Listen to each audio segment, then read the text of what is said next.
Hey guys,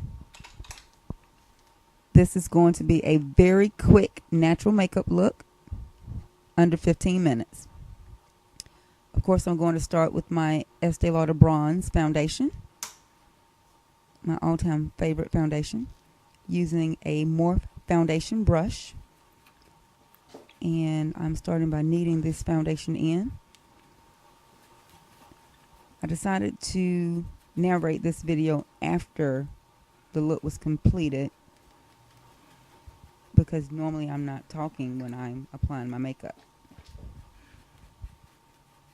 And just continue to knead that directly into the skin, just underneath the chin, into the hairline. Therefore, there's no line of demarcation. These bristles are extremely soft on this brush, so I can actually blend it extremely quickly without scrubbing my face. I'm going to move directly into creating a very light contour double wear eyeshadow. That shade is called Antique Gold. I use that often for a very quick, simple day look. The eyeshadow is really, really nice to apply when you're using powder shadows or solo. It allows your eyeliner to bond extremely well. Gives you a lot of longevity. That brush I was using was, I believe, a 212 MAC eyeshadow brush. Those bristles are really, really, really nice.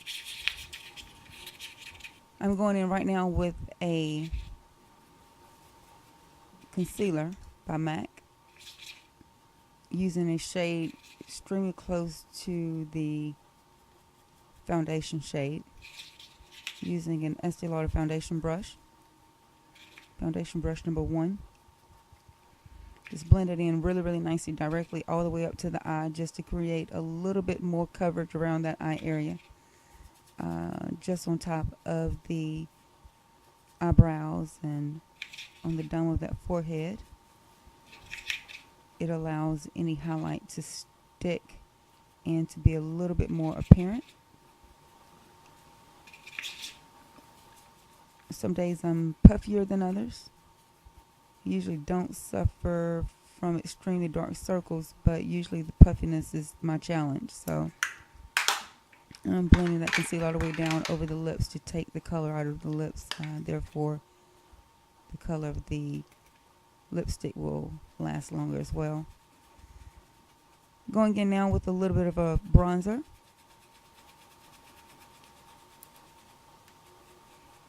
That foundation is still wet, so when you are applying that, you do have to stencil extremely fast to keep that sticking effect from being so apparent, and blend out. It acts as a contour and a little bit of color. This is going to create a little bit more of a highlight using my gold shimmer powder. Really, really sets the makeup. Creates the highlight all in one. Notice I only brought that down the middle of my face as well as underneath the eye area just to create a little bit more of a highlight. Now I am going in with a shade about 2 shades darker to create a little bit more of a flawlessness on the highlighted cheekbone and contour of the cheekbone. Just below the chin area, directly onto the ear. When I wear my hair back this severely, obviously I want that look to be as seamless as possible. Don't be afraid. I'm going to rim that eye area really, really strong with a kohl eyeliner by MAC. I tend to rub that pencil right in the lash line, waterline as well. And on top a very easy smoky eye. Taking that eye pencil at a slant, it gives the eye a slight lift, which is really, really a nice look when you have a slanted eye, such as myself, or you just want to create some definition. I like a pencil that's sharp but easy to glide. I'm going to further that contour using a double wear, Estee Lauder double wear rich mahogany compact. On my clients that have so much more of an intensive coloring on their face, that makes a beautiful setting powder. I'm going to highlight this contour here. It's a really, really nice look that's in creating highlight on the highest portion of the face. Going right back in now with some more concealer in a brightener. This is actually called Erase Paste. Very, very smooth product. I haven't found it to be a standalone product. However, mornings that I am more puffy, such as this one, it does tend to camouflage a little bit better. You have to kind of work with those eyes, ladies. Don't be afraid. Now, I am standing up under extremely harsh light, so you can tell when I stand back, that's what I really look like. But up under lighting such as what's just above my head, so you can kind of get a general idea of the technique being used. It does tend to highlight just because of the angle.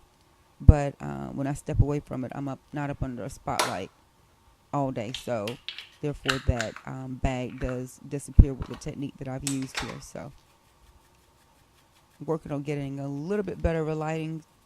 But for now, to get these looks posted for my clients that are requesting them, we're going to work with what we have.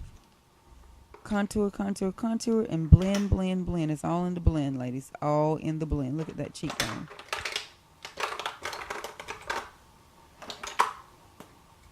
Just kind of moving toward the eyebrows now. I tend to start with a blonde pencil. Something that's really, really easy to clean up in the event there is a mistake. Some days I don't need such a heavy eyebrow, but this is usually a good start. Start light and intensify as needed. My hair is really, really dark in this video. However, I don't tend to match my eyebrows exactly with my hair color. I'm pretty fair, so I want to create something that looks strong, precise, yet natural.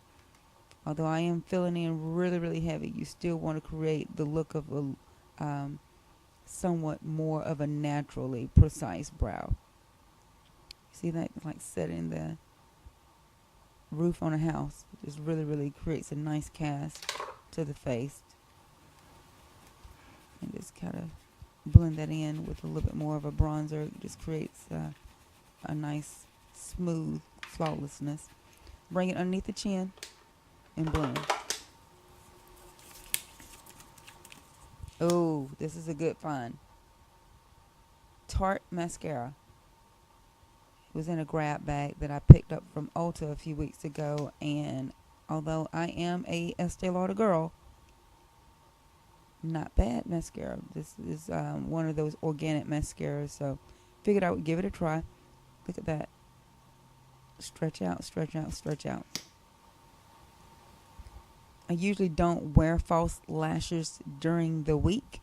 However, I will post some videos with what I call a dialed up look. You can tell with that close up that that bag is basically gone. Like I mentioned, it was just the angle of that lighting that kind of creates a little bit more puffiness than what it really is. Yep, stroke that mascara on the bottom lashes too, ladies. Do not forget. They need love too. Oh, yeah. Double Wear Lip Stain. Sunglazed Coral, creating a very neutral wash of color. Often I'll apply reds, corals, pinks on top of this lip stain. Usually I put it on and allow it to dry. Alright, I'm going back into those brows. A little bit more of a auburn color. Just for a little bit more fullness. You see that, how it's kind of closing in the gap? That pencil is a little bit more sharper than the blonde one, so I can create a nice, perfect, naturally brow with this pencil. A little bit of my foundation brush just to kind of erase any mistakes that would have been made there.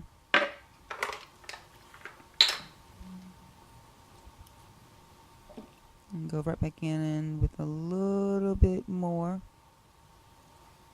of that erase paste. It's a real thin, smooth product. It allows you to build, though. I do like that. I have found that it does crease, which is why I use a little bit of the powder underneath first. Very nice product, though.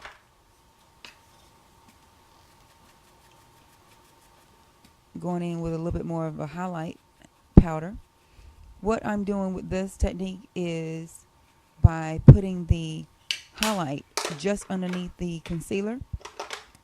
You can't tell what the concealer start and stop. It just bleeds directly into the cheekbone, which creates a nice, natural, light to dark effect.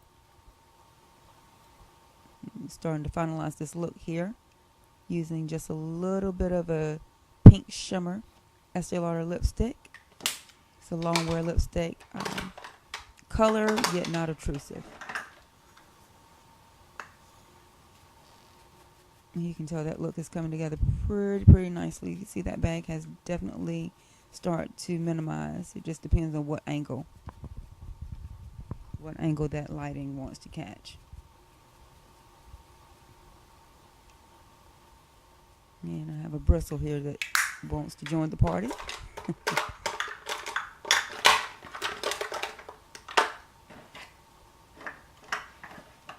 If I could only find what I'm looking for. That's what happens sometimes when you're applying makeup.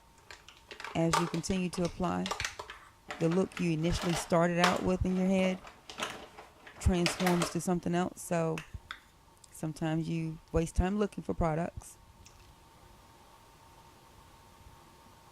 Just going to smoke this eye area just a little bit using somewhat of a wash of color of plum. Very, very subtle. Very subtle. Can you see that? Blend, blend, blend. There you have it. Under 15 minutes.